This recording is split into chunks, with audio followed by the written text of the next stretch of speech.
আসসালামু আলাইকুম রহমতুল্লাহি আবরকাতু। আজকে হঠাৎ করে বাপের বাড়ি চলে গেলাম। আর এত আয়োজন কেন? ভিডিওটা দেখতে থাকো, অবশ্যই জানতে পারবে। আজকে কোথায় যাচ্ছি? কতটা মজা হবে?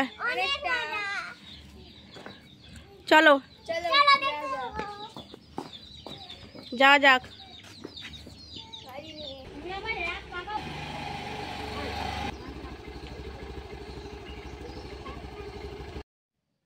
আজকে হঠাৎ করেই বেরিয়ে পড়লাম বাপের বাড়ি যাওয়ার উদ্দেশ্যে। তো আমার মায়ের কুটুম আসবে।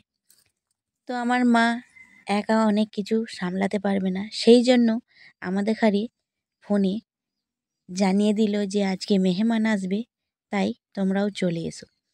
তো আমাদের এখানে এখন খুব কাজ, জানো বন্ধুরা। আলু বসানো চলছে, ধান কাটা চলছে, এত কাজ তোমাদের এখানে বলে বোঝাতে পারবো না।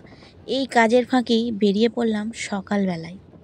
সকাল 8টা 10-15 দিকে আমি বেরিয়েছি, কেননা সকালে না গেলে সব কিছু একা হাতে আমার মাও গোছাতে পারবে না।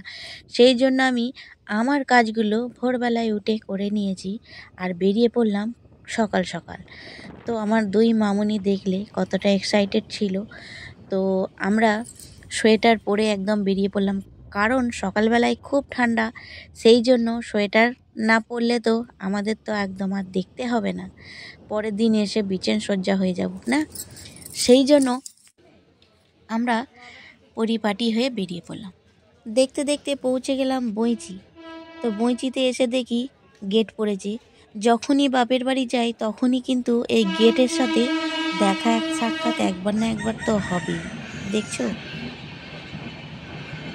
তো যাই হোক, গেটে বসে অপেক্ষা করছি, দেখা যাক।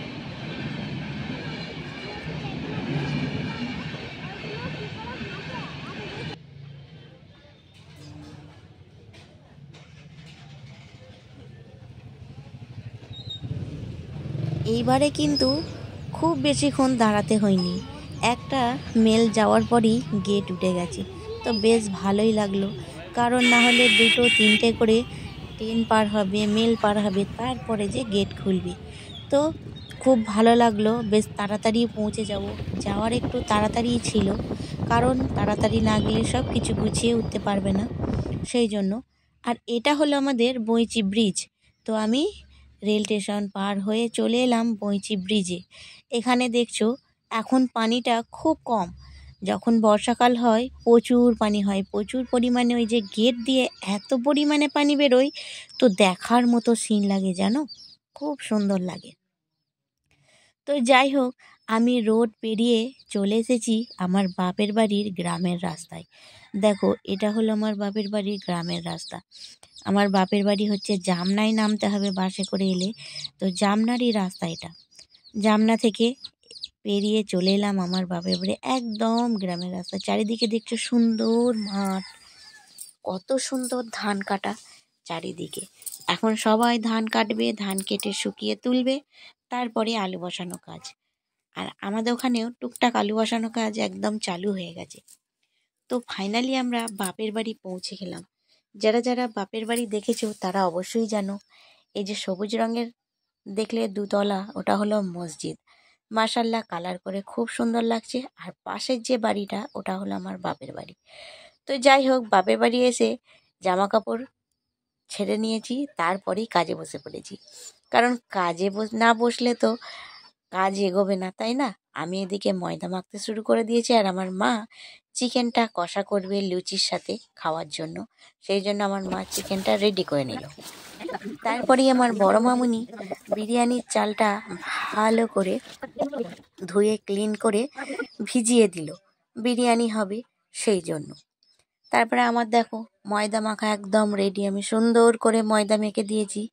আর আমার বড় মামুনি বেলতে শুরু করে দিয়েছে। দেখেছো, মাশাল্লাহ, আমার বড় মামুনি কত সুন্দর লুচি বেলতে পারে। দেখো একদম পারফেক্ট গোল। তো এখন থেকেই আমার বড় মামুনি অনেক কাজ করতে শিখে গেছে। তো যাই হোক, আমার মামুনিকে সব মেয়েদেরই শেখা দরকার। আর এই ছোট্ট থেকেই তাদের ঘরে না শেখালে শ্বশুরবাড়ি গেলে কিন্তু আমাদের ঘরেই কথা শুনতে হবে, তাই না। তো তো বলবে, শাশুড়িরা বলবে তোমার মা এই শেখায়নি, তোমার মা ওই শেখায়নি। সেই জন্য আগে থেকেই আমি যতটা পারি শেখাবার চেষ্টা করি। পড়াশোনার ফাঁকে ফাঁকেও কিছু কিছু কাজ আমি তাকে দিয়ে করাই, যাতে সে শিখতে পারে, ভবিষ্যতে কষ্ট না হয় সেই জন্য। তো আমার মামুনি একে একে একটা করে লুচি দেখো সুন্দর করে বেলে বেলে দিচ্ছে, আর আমি পাশে বসে একটা করে লুচি সেঁকে নেব। দেখো আমার মামুনি খুব সুন্দর করে লুচি বেলছে। তো এইভাবেই আমার মামুনি লুচি বেলে দিচ্ছে আর আমি লুচিগুলো সেঁকে নিচ্ছি। আর মাশাল্লাহ এত সুন্দর ফুলকো ফুলকো লুচি হয়েছে, তো বলে বোঝাতে পারবো না। খেতেও কিন্তু দুর্দান্ত। তো আমাদের মেহমান আসছে, মেহমান আসতে কিন্তু অনেকটাই দেরি করে ফেলেছে। তো আমাদের মেহমান আসার আগে সব কিছু কাজ একদম কমপ্লিট করে ফেলেছিলাম আমরা সবাই মিলে। দেখো মাশাল্লাহ কত সুন্দর হয়েছে লুচিগুলো, দেখেছো? দেখলেই খেতে মন যাবে, এতটাই লোভনীয় আর এতটাই সুস্বাদু, তো কি বলবো। তো যাই হোক, এইভাবেই আমার বড় মামুনি কাজ করছিল। তারপরে ছোট মামুনির ঝোঁক ধরে গেল যে আমিও দুটো লুচি বেলবো। তো আমি বকছিলাম, তো আমাদের তাসমিনের নানি বলল থাক বেলুক, দেও দেখো ছোট্ট ছোট্ট দুটো বেলেছে, আমার বড় মামুনির মতো অত পারে না, তো চেষ্টা করি, তো বেশ ভালো লাগে। তো ও বলল আমি যে লুচিগুলো বেলেছি আমায় সেই লুচিগুলোই দেবে, আমি খাবো। তো খাও, বেলেছ এত কষ্ট করে, তো খাবে না কেন? অবশ্যই খাবে। তো দেখো এইগুলো আমার মামুনি লুচিগুলো বেলেছে ছোট্ট ছোট্ট, আর এগুলো হলো আমার বড় মামুনি। তো দুই মামুনি টুকটাক কাজ করেই থাকে। তো যাই হোক, আমাদের আজকের মতো নাস্তা একদম রেডি হয়ে গেছে। তো এবারে চলে এলো বিরিয়ানি। বিরিয়ানির ভিডিও তোমাদের সঙ্গে শেয়ার করলাম না, কারণ অনেক লং ভিডিও হয়ে যাবে। অফ ক্যামেরায় বিরিয়ানি রেডি করে নিয়েছি। দেখো মাশাল্লাহ কত সুন্দর লুক হয়েছে, খেতেও কিন্তু দারুণ হয়েছে। তো আমার এডিট করতে করতে দেখেই লোভ ধরছে। তো কি বলবো তোমাদেরকে, তোমাদের কতটা লোভনীয় লাগলো অবশ্যই জানাতে কিন্তু ভুলো না। অবশ্যই অবশ্যই জানিও কতটা ভালো লাগলো। মাশাল্লাহ দুর্দান্ত টেস্টি হয়েছে, এত সুন্দর টেস্টি মুখে এখনো লেগে আছে। তো দেখে না আবার মনে হচ্ছে একবার হয়ে গেলে ভালোই হতো। তো যাই হোক, এইভাবেই আমাদের রান্না কমপ্লিট। তো অবশেষে কুটুম এসেছে। কুটুম কটার সময় এসেছে জানো বন্ধুরা? 1:45 সময় আমাদের কুটুম এসেছে, আর দুটোই নাস্তা করেছে। ভাবা যায় কত লেট করে এসেছে আমাদের কুটুম। ওই যে আমাদের বড় কুটুম আয়শা মামুনি আর আমার দুই মামুনি, তো ওরা সবাই মিলে খুব সুন্দর একে একে হাতে হাতে করে সব কিছু নাস্তার জোগাড়গুলো করে দিয়েছে, আর রেডি করাও হয়ে গেছে। তো মাশাল্লাহ দেখো তোমাদের কতটা ভালো লাগলো অবশ্যই অবশ্যই জানাতে ভুলো না। এই দেখো আয়শুর পাপা একটা ছোট্ট পাড়া মিষ্টি নিয়ে সীতাভোগের মিষ্টিগুলো আমাকে খাইয়ে দিচ্ছে। তো নাস্তা খাওয়ার পর আমার মামুনিরা বেশ কিছু সেলফি তুলেছে, তো তোমাদের সাথে তাই শেয়ার করলাম সেলফিগুলো। কেমন হয়েছে অবশ্যই অবশ্যই জানাতে ভুলো না। দেখো ছোট ছোট মেয়ে বললে কি হবে, তাদের পোজগুলো দেখেছো? অনেক সুন্দর, তাই না? তো যাই হোক, অনেকক্ষণ পর আবার চলে এলাম লাঞ্চের থালায়। লাঞ্চের থালায় বিরিয়ানি একদম রেডি। দেখো বিরিয়ানির সাথে ছিল চিকেন ফ্রাই, ডিম, আর এটা হলো মগজ ভাজি, আর ওদিকে সালাড। তো দুর্দান্ত একটা লাঞ্চ। তো খুব জমিয়ে খাওয়া দাওয়া হয়েছে কুটুমের সাথে। মাশাল্লাহ অনেক সুন্দর অনেক সুন্দর। তোমাদের কেমন লাগলো অবশ্যই জানিও, জানাতে ভুলো না। তো আজকে বাপের বাড়ি এসেছিলাম, এই জন্য ভিডিওটা দেখে তোমরা সবাই বুঝতে পারলে যে কেন বাপের বাড়ি এসেছি। আজকে মেহমান এসেছে, সেই জন্য আমরাও তো মেহমান, তো ডবল মেহমান। তো ফাইনালি আমরা আমার বড় আব্বা বড় মার সাথে দেখা করে বেরিয়ে পড়লাম আবার বাড়ির উদ্দেশ্যে। তো আমি গিয়েছিলাম সকালে, আবার বেরিয়ে পড়লাম বিকেল দিকে, সব কিছু কাজ গুছিয়ে চলে এলাম। এটা হলো আমার বাপের বাড়ির যাওয়ার রাস্তা। আর এই সামনে যে দুদিকে প্রাচীর দিয়ে ঘেরা রয়েছে এটা হলো কবরস্থান। তো দুই দিকে আমাদের বাপের বাড়ির গ্রামের মানুষের কবর দেওয়া হয় দুই দিকটা। আর এই সামনেটা হলো জায়নামাজ পড়াবার জায়গা।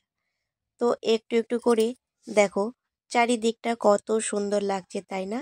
সবাই ধান কেটে নিয়েছে, এবার আলু বসাবে, সবুজ হয়ে যাবে, চারিদিকটা সবুজে ভরে যাবে, তাই তো?